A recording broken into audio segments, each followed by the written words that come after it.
Hello everybody again from Simplyfoodea YouTube channel. Today we'll continue the rest of the processes related to the risk assessment of the processes. The step number 6 in our process was the concentration of the removal of water. So the HACCP team decided that there is no any physical hazard or chemical hazard or biological hazard, but they have agreed that the explanation that they maybe due to the contamination, the entry of contaminated juice in the previous step, so they are controlling mechanism by ensuring that all the process stages in the previous risk assessment was properly completed. So we can mention here that there is no any risk, and you can mention that it is one by one, so there is no any risk, so the result of the outcome is 1. This is a big evidence that what the HACCP team are deciding to have, or the HACCP team are agreed there is no any risk in this process, so it is fine. There is no any risk in this process, so maybe you can make it 0, so or you can make it 1 by 1, whatever the risk assessment you have mentioned metrics are designed for. So the step number 7 was the reconstitution of addition of water. Also, the HACCP team are decided that the cause of the proper problem here may be due to the contamination or the entry of the contamination of water, because reconstitution or the process of addition of water in our orange juice. So we can here view the again the navigation pane. So you can hear the flow diagram. In this process, after filtering, there is concentration, the removal of water, and reconstitution, the addition of water, and it is in a technical process in the orange juice or any fresh juice manufacturing. So what are the control mechanism in this part? And let me zoom this part because it's a very important thing. The mechanism of this part are the water analysis. The water analysis is very problem, and we must mention when and who will make the water analysis process according to the microbiological requirement in our lab and in our quality system. And we can also sorry, and we can also mention about the water filters check, and where when and who will check this water filters in a defined period of time, and of course the periodic maintenance of this water filters, either by checking it or by removing it. And this water filters must be comply with the quality and food safety standards, like the mesh size of this water filters, the components of this water filters. Maybe it's made from cotton, maybe it's made from specific materials.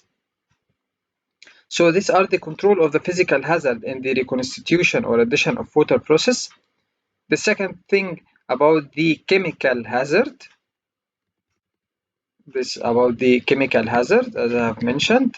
Also the entry of contaminated water, and which is controlled by the water analysis. If you are in a place where there is previous issues in the water analysis, so of course the severity of this process will be more, and the probability of course will be more also.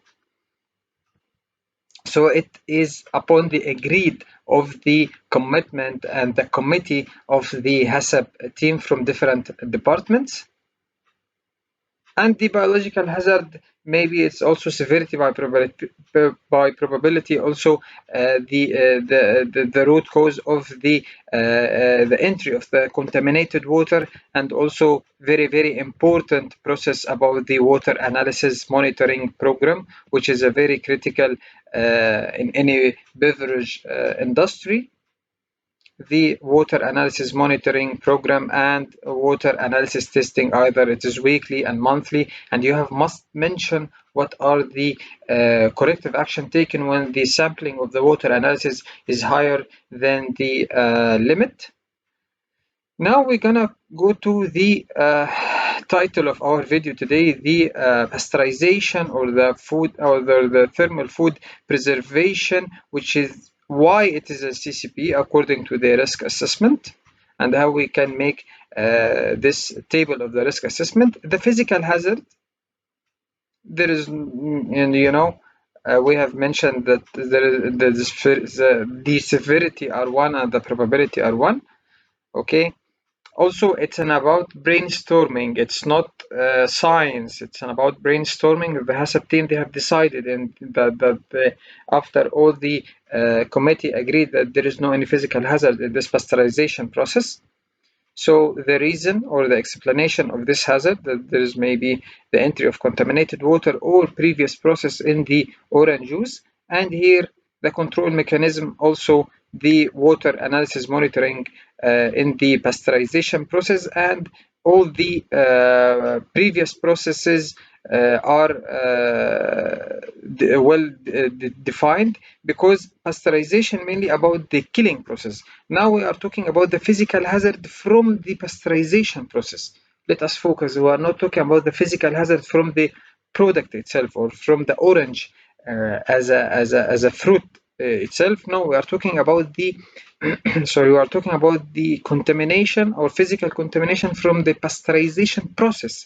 We are talking about a process. Okay, the chemical hazard mainly the same. Now we are talking about the biological hazard in this process. So the biological hazard here, I'm saying that the severity of the failure of this process or severity of this process is 5, which is very big, and the probability of any failure in this process is 3. So the outcome is 15. So it's a significant risk. Okay, why it's a significant risk? Let me also zoom this part. Why it's significant risk? I'm saying that the contaminated water or the unsuitable temperature, which is very, very, very important, because pasteurization depends on the temperature treatment, okay, by the process of UHT or ultra heat treatment. So our process of pasteurization in this process depends on this temperature, for example, from 90 to 150 Celsius, okay, for 25 to 30 seconds. Any deviation in this temperatures or in this critical temperature related to time, so the process will be failed. So there is a very big risk about the contamination of our product. If we get back to the HACCP flow diagram, you will find here that all these processes, we are controlling the microbiological hazard or the biological hazard. So the pasteurization is only the final process of all the contamination. We have sorted the orange, we have filtered the orange, we have defined the supplier of the orange, but maybe any contamination in this process, microbiological contamination, which can't be detected or can be viewed by the naked eye. So only the process of the pasteurization will control this microbiological hazard, and we will stop the growth of any biological hazard. So the control mechanism are the proper pasteurization process with the ultra heat treatment, about as I have mentioned before, and time and temperature follow-up reports. How you can define this pasteurization process are properly working or properly affecting. You must mention when and who they will review all the temperatures and the time follow up. Maybe it's each hour, maybe it's each half an hour, whatever. There's the sequence you have mentioned, but this sequence must be calibrated and ensure that it control all the hazard in this process. And also there is a weekly internal calibration for the tools. Any number, any tool in our facility, let me make it with other number, with other color, any tool or any equipment in our facility are controlling or the output of this device are numbers, so it must be calibrated. Calibration related to numbers, weight, temperature, time, whatever, speed. Okay, and the calibration also must be either internal or external calibration, and you must mention when and who will calibrate these devices.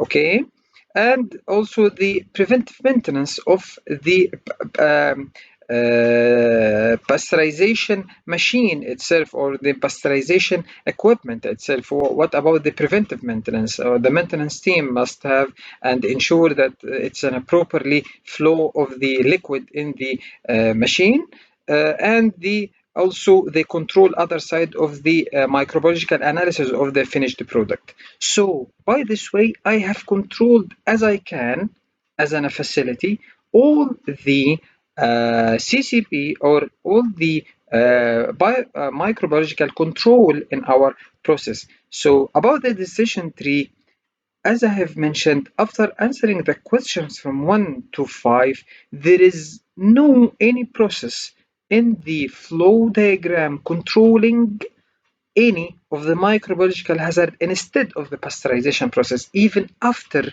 the pasteurization process, there is no any other controlling of the microbiological hazard. So it is very critical. So our CCP in this part will be the pasteurization process, which is CCP number 1. So the main target of this process are the controlling of the hazard of the microbiological hazard in our process.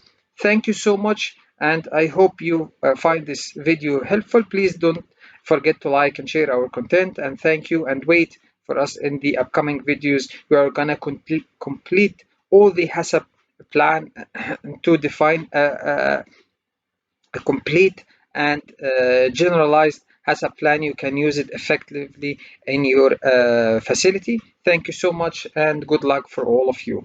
Bye bye.